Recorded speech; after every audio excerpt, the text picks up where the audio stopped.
Assalamualaikum warahmatullahi wabarakatuh. Halo. Mental adalah kondisi di mana individu memiliki kesejahteraan yang ada pada dalam dirinya sehingga mampu menyadari potensi yang ada pada dalam dirinya sendiri.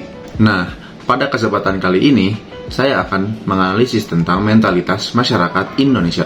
Tetapi sebelum merujuk ke dalam, kita kenalan dulu yuk sama apa itu mentalitas. Mentalitas adalah cara berpikir atau konsep pemikiran manusia untuk dapat belajar dan merespon suatu hal. Mentalitas juga adalah kata turunan dari kata mental, yang berarti batin manusia atau watak dari manusia. Nah, kita udah kenalan nih sama apa itu mentalitas. Sekarang kita akan menganalisis tentang cara berpikir atau konsep pemikiran masyarakat Indonesia terkait suatu hal yang tentunya positif maupun yang negatif. Mungkin kita mulai dari yang negatif kali ya. Kayaknya seru nih julid-julidin. Mahasiswa di Jember nyaris bunuh diri karena overthinking. Ini pentingnya edukasi kesehatan mental. Kok bisa? Kok sampai mau mengudahi semuanya gitu aja gitu? Kita baca lebih lanjut ya. Seorang mahasiswa berinisial IS, 19 tahun di Jember, Jawa Timur, melakukan percobaan bunuh diri di kamar kosannya. Percobaan bunuh diri ini berhasil digagalkan dan korban selamat, meski mengalami luka di bagian leher. Awalnya, korban diduga mengalami depresi akibat tidak kuat dengan banyaknya tugas kuliah. Emang lu doang yang banyak tugasnya? Setelah ditelusuri, motif IS mencoba bunuh diri karena mengalami overthinking atau kekhawatiran berlebihan atas hasil pekerjaannya saat menjadi panitia di suatu kegiatan kampus. Kepala Pusat Data dan Informasi Kelembagaan Dr. Mohnor Afandi mengatakan, mahasiswa itu menjadi panitia, kemudian IS merasa pekerjaannya belum maksimal, hingga membuatnya sering murung dan menyendiri, bahkan sempat bercerita kepada temannya ingin mengakhiri hidupnya sendiri. Oke, sekarang kita tahu nih penyebab mahasiswa yang berinisial IS ini mau mencoba untuk bunuh diri. Oke, yang pertama ada overthinking. Istilah overthinking ini udah nggak awam lah ya untuk kaula muda di masyarakat Indonesia ini. Nah, jadi overthinking ini adalah pemikiran yang berlebih yang memicu sebuah kekhawatiran. Overthinking ini sebenarnya bisa menjadi hal yang positif sih untuk berpikir ke depannya, berpikir lebih jauh. Tetapi ada satu aspek yang dimana overthinking ini menjadi sebuah hal yang negatif, sebuah hal yang menjerumuskan gitu, malah jadi negatif untuk kitanya. Contohnya ya kasus ini, dia mencoba untuk bunuh diri dikarenakan dia mengerjakan tugas, tetapi dia tidak merasa maksimal mengerjakan tugasnya. Di sini menjadi sisi negatifnya mentalitas masyarakat Indonesia yang saya rasa ini tuh hal sepele gitu. Ini tuh hal yang nggak usah diperbesar sehingga harus bunuh diri gitu. Kalau mentalnya kuat, kalau orangnya kuat, dengan dia menghadapi masalah seperti ini, masalah ketidakpuasan dengan tugas yang dia kerjakan, maka dia bakal mengevaluasi tugas yang dia kerjakan. Kenapa belum maksimal? Apa nih yang harus dievaluasi?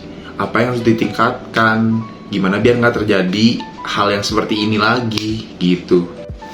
Ini gak sedikit loh kasus bunuh diri dikarenakan mental, ya.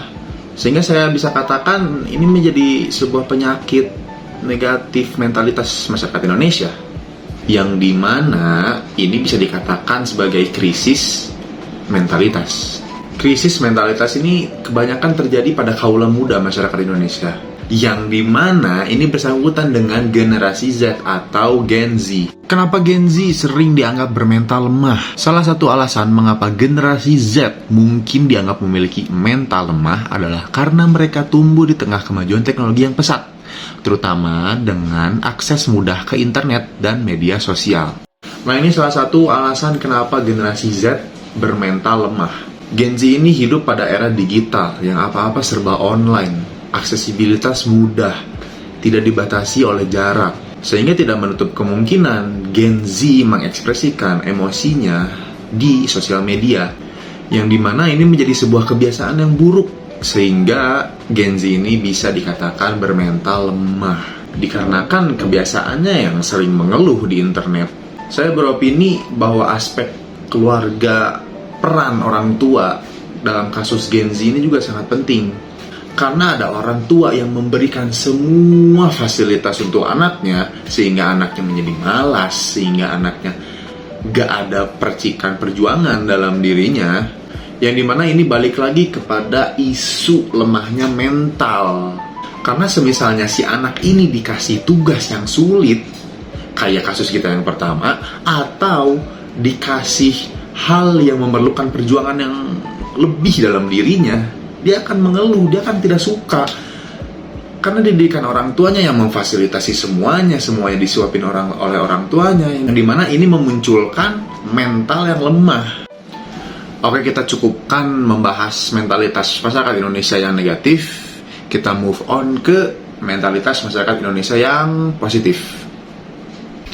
Oke, sekarang di sini ada artikel yang menjelaskan tentang mentalitas masyarakat Indonesia yang positifnya. Gelar aksi bela Palestina, ratusan ribu orang pada Tim Monas. Ini menjadi berita yang hot news juga ya akhir-akhir ini.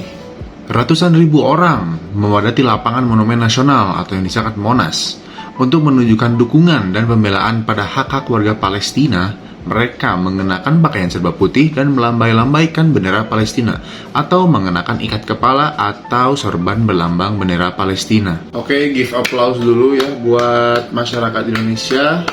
Dengan adanya aksi ini menunjukkan bahwa masyarakat Indonesia memiliki kepedulian yang tinggi terhadap sesama.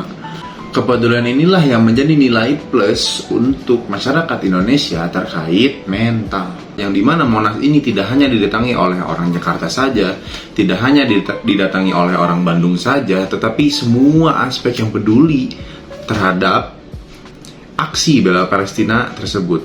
Nah, itu menjadi salah satu contoh mental masyarakat Indonesia yang positif. Selanjutnya ada berita toleransi di Kudus. Korban banjir, sholat di aula gereja. Oke, sekali lagi kita beri aplaus lagi ya untuk masyarakat Indonesia. Korban banjir di Kabupaten Kudus, Jawa Tengah masih mengungsi selama 5 hari akibat banjir. Mereka mengungsi dan menjalankan ibadah sholat di aula gereja. Salah satu daerah paling parah adalah Desa Tanjung Karang, Kecamatan Jati. Tercatat seratusan warga mengungsi karena rumah mereka terendam banjir. Mereka mengungsi di aula gereja Kristen Muria Indonesia atau yang disingkat GKMI Tanjung Karang.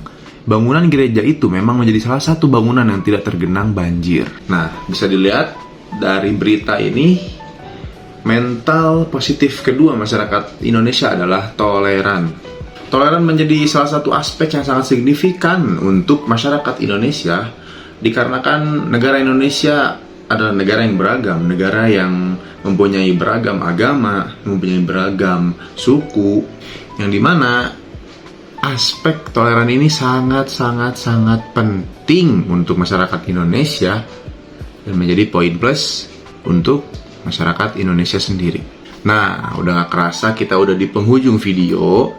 Jadi kesimpulan yang bisa saya simpulkan adalah Indonesia masih banyak yang harus diperhatikan tentang aspek mentalitas ini. Tetapi di lain sisi juga masyarakat Indonesia mempunyai khas mentalitas tertentu. Seperti hal yang saya bilang tadi, Indonesia juga masih mempunyai rasa kekeluargaan yang tinggi, yang dimana itu merujuk kepada gotong royong, kerjasama. Nah, itu tuh menjadi sebuah khas Indonesia gitu, yang saya rasa negara lain tuh nggak punya gitu. Itu yang menjadi keunikan bagi Indonesia itu sendiri. Baik, sekian saja presentasi dari saya. Saya mengucapkan mohon maaf sebesar-besarnya jika saya ada salah kata. Dan seperti biasa, yang baiknya diambil dan yang buruknya dibuang, karena kesempurnaan hanya milik Allah Subhanahu wa Ta'ala. Wassalamualaikum warahmatullahi wabarakatuh.